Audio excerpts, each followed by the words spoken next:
Hello, I'm Chris Flisher, and welcome to Turning of the Wheel, an intelligent, lively discussion about astrology, art, and spiritual adventure. Timing is everything, and as the great wheel turns, we are best prepared when we are best informed. Join me as I explore concepts that allow us to broaden our view of the world. You'll hear interesting topics, meet fascinating guests, and discover who you really are. Using the time-tested practices of astrology, you'll learn how to accept change as the great wheel of life turns. Astrology, art, and spiritual adventure on Turning of the Wheel TV with Chris Flisher. Hello and welcome to Turning of the Wheel. My name is Chris Flisher, and as you know, this is a show about astrology, art, and spiritual adventure. It's a pretty wide umbrella I cast out there, big net I cast out there, but in that realm we have great topics and interesting people we're going to be speaking with. My guest today is Joseph Crane. Joseph, welcome to Turning of the Wheel. He's an old friend of mine. I learned some of my best astrology from him years ago. And so we're going to be talking today about an interesting area of astrology. Now we know that astrology is the roadmap and sort of the owner's manual of the individual. That's my firm belief, and Joseph's as well. We see this chart that gets cast and it has our planets there. And in that chart, in that representation of the human being, we see what we refer to as character and calling. And these are the basic characteristics that we see in the chart. And I'm wondering how you feel, you know, when we look at this chart, how do you rationalize that in your mind? How does that come about in your mind? Rationalize what? Well, you know, the idea of this person cast in a place and time. Yes. With these attributes. Yes. When we look at that, we can see our character, which are our personality traits, as well as our calling. And our calling would be our sense of destiny. They're different things. They're different things. We are individual, but we're also part of larger units. And we have characteristics that are like other people and different from other people. And some of the most inspiring astrology I've done have been with teenagers and young adults, because they're trying to separate themselves from their friends and their parents and try to figure out who they are and what they have to offer to the world. They want to individuate. They want to individuate. They want to know how they're alike and how they are different. And so astrology, and certainly the way I try to practice astrology, is an attempt to get along some basic ideas about who a person is in this lifetime. And from that is going to be the question, aside from who am I, what is my purpose? What am I supposed to do? Especially people who haven't declared their college major. Right. And it can be fairly complicated, fairly daunting. Well, I first ask them, what do you like to do? And then we look at the chart and we try to see how the factors connect. It's like, okay, you like this now, this is part of that. Your interest in politics emphasizes to me perhaps an interest in history or an interest in sociology or an interest in social change. Let's see if these are directions in which you would like to move. And what I like to do, especially with younger people, but pretty much with everybody, is talk planets. You know, you are, quote, a Libra. I am, quote, a Capricorn. What is that? We don't know. But I do know that perhaps you are the nature of Venus. That's easy to understand. I'm the nature of Jupiter. I can show you that in my chart. I can talk about the symbolism of the planet, and I can get a real sense of an identity from that.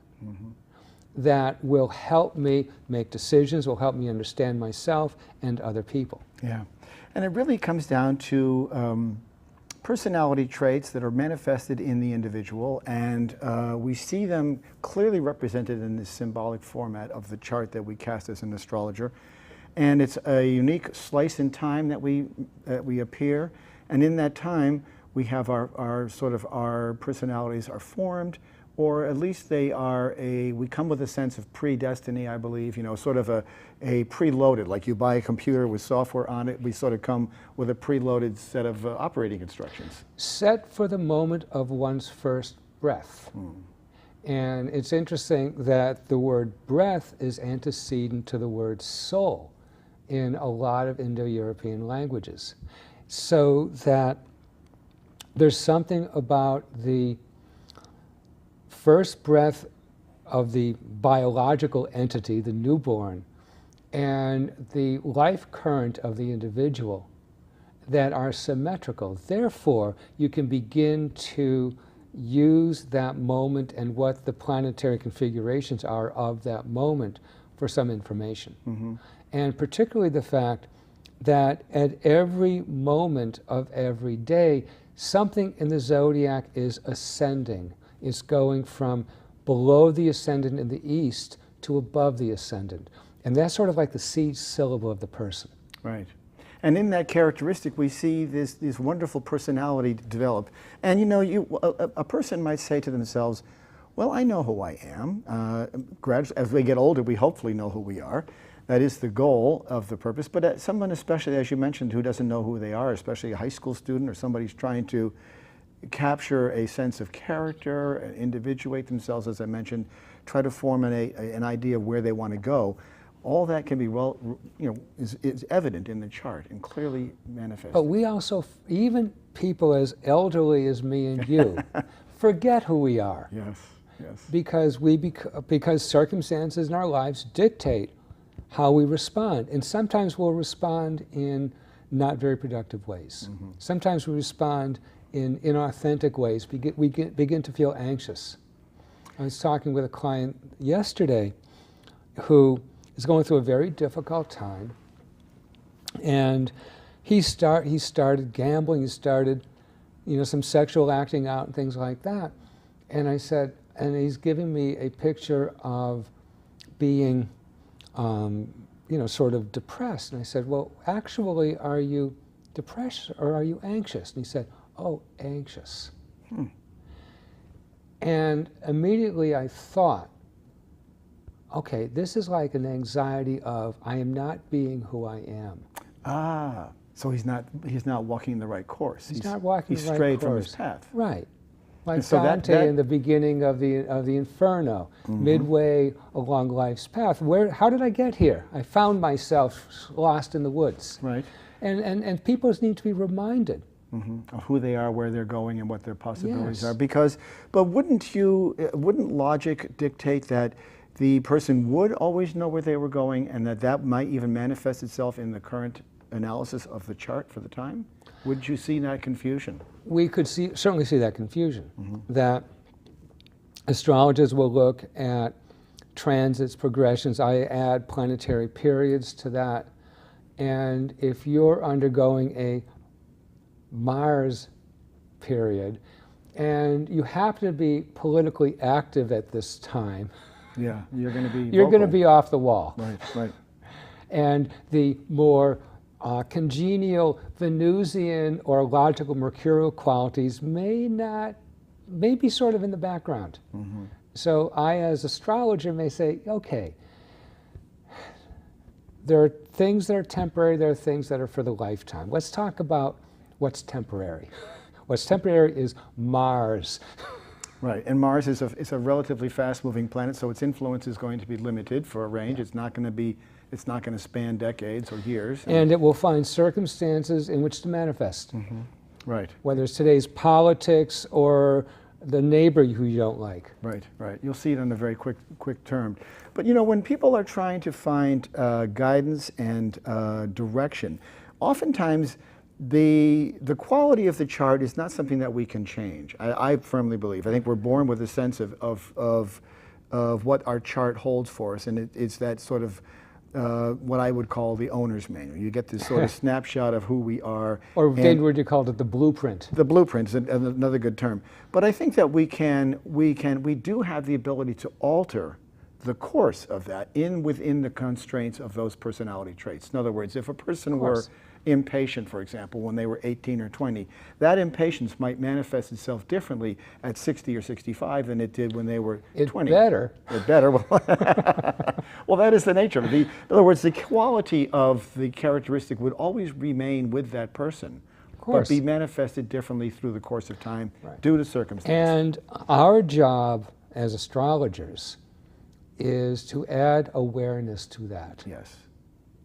So if you know that you're in a Mars period and you are compulsively watching politics, it's like, okay, I'm in a Mars period. Maybe I shouldn't dash that letter off. Maybe I shouldn't make that threat to a former friend of mine who likes somebody who I cannot fathom. That's what you do. Right.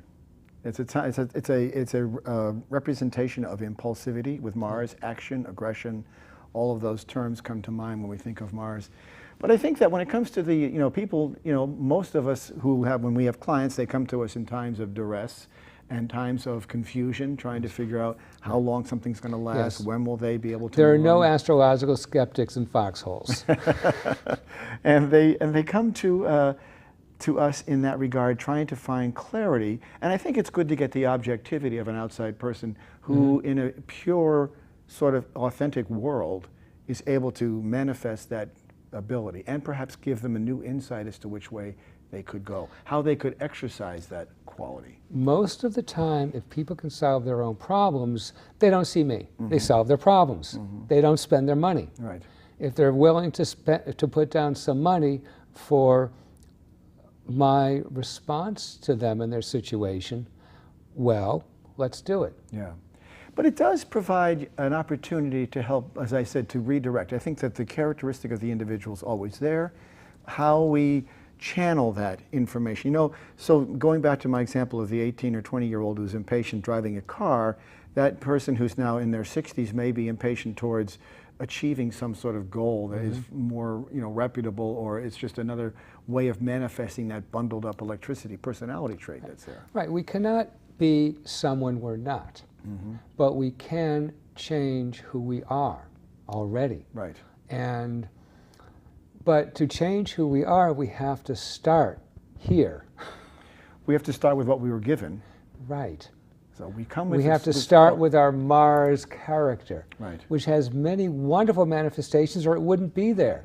That planet wouldn't be there if we didn't need it there. Right. It does symbolize a marvelous quality. It does provide aggression, ambition. It is the motivator. It's the great impetus. It's what gets people out of bed in the morning, depending upon where it is in your chart. If they get out of bed angry. If they get out of bed at all. Exactly, good point. But the quality of what we're talking about, this personality trait and where we are in a place in time, is a continuum as time is. It's sort of that great gigantic Helios, the corkscrew of time going down the road. So we may have events that recur, or themes that come back to our lives that have to be adjusted and perhaps readdressed over time. And there are two ways of looking at that. Sometimes I think that astrology, modern astrology, has sort of done a reverse Cartesianism that so emphasizes the psychological and the personal, and it doesn't describe enough the world the person lives in.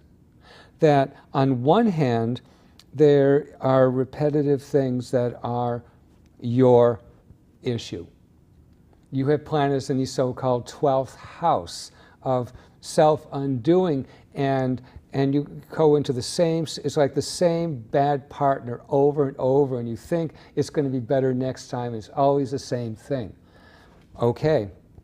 However, the universe also gives us situations that occur over and over again. It's not always, quote, our fault. Sometimes we need to wake up, and there's something external to us, or seemingly external to us, that wakes us up. And those circumstances are different depending upon the sign and the makeup of the chart. And a different person who had the same event happen to them may respond quite differently. Absolutely. It will have a different meaning. Right, exactly. It may be the same thing. A person getting laid off, it may be the best thing that ever happened to that person. It may drive that person close to suicide. Right. And there are a lot of places in the middle. Or the breakup of a relationship, or the beginning of a relationship. Right. It's like if somebody comes in and says, oh, I just met this wonderful person. It's like, okay, what's the context? Right.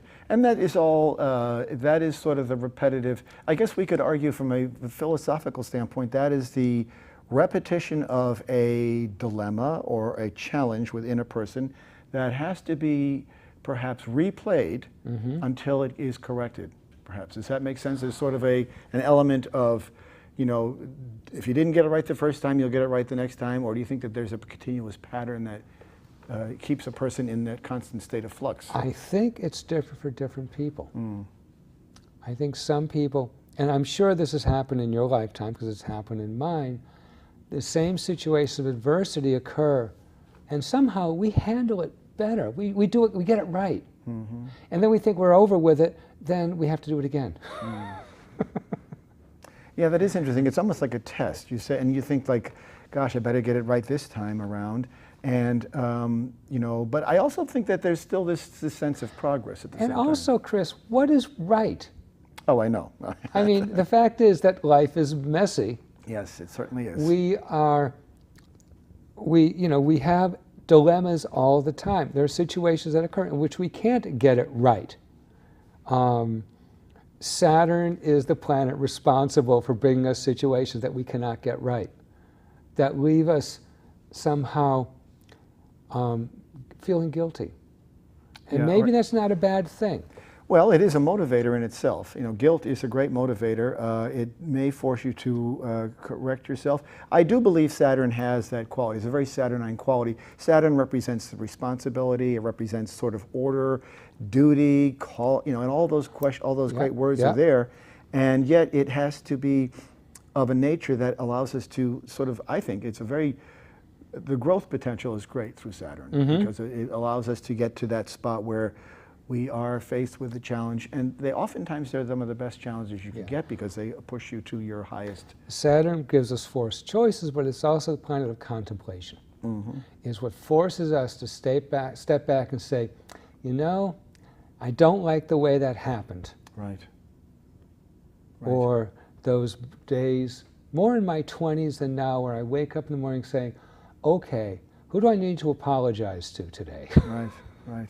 And guilt is, you know, the Saturn guilt is a very powerful driver, and it can be, if a person is a strong Saturn character, which we all have Saturn in our charts, but I'm saying depending upon which house it lands in and where it is in your particular makeup, it can have a rather ominous sort of cast to it. It can be very serious. It can be one that drives a person to do certain things to sort of rectify rights that perhaps that were wrong in the past and come to terms with them. Right. And I think that these are in some ways repetitive lessons, for lack of a better word. You know, when we see the transits coming around of Saturn in that 7-year cycle, you typically see these events happen on the 7s with Saturn. Saturn goes around about 28, 29 years and comes back to the Saturn return. So people in their 28s and 29s have their Saturn returns. I have a younger student, and I said, and during my Saturn return, she looked at me and said, which one? Well, you know you've been around for a while when you have that. Hopefully we get to see a third round. Which one? Yeah, which one, exactly.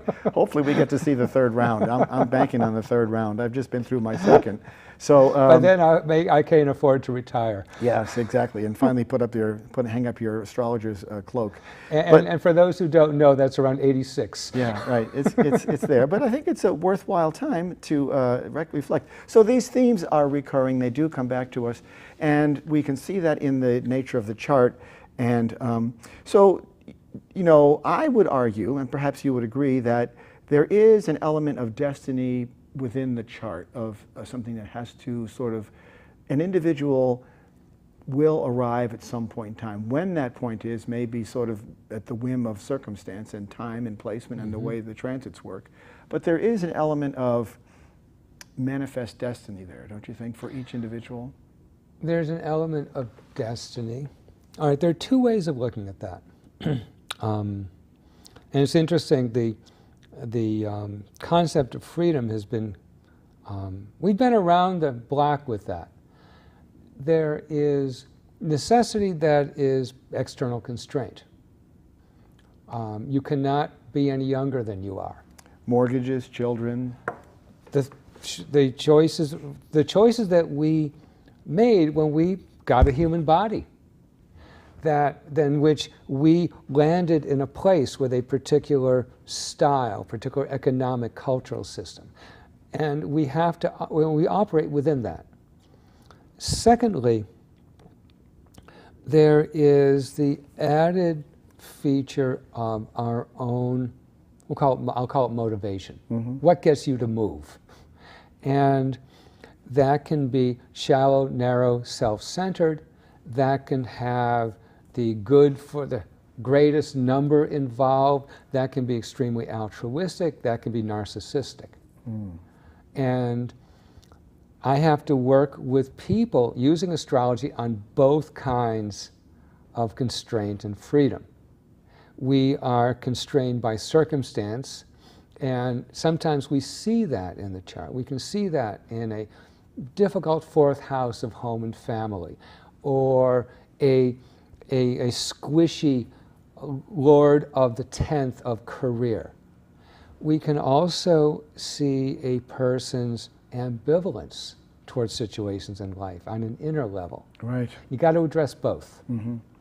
And it's the sort of the juxtaposition of those characteristics that drives the ultimate motive or the action that comes from that. It's sort of that dialogue of the two juxtapositions of different character types coming into fruition as we manifest our lives. So that we have circumstances may come to a certain person based on what we can see as the timing of their chart, and they have to and how they respond to that is different, because everybody's not meant to be king of the world. Not everybody's meant to be a Thank superstar. goodness. Right, thank goodness is right.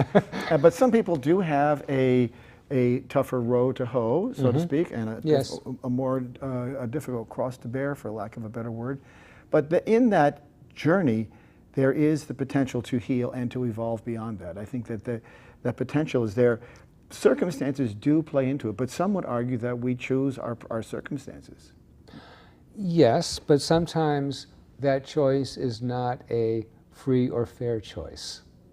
True, yes. Sometimes even between lifetimes, and we'll be talking about that later. Right.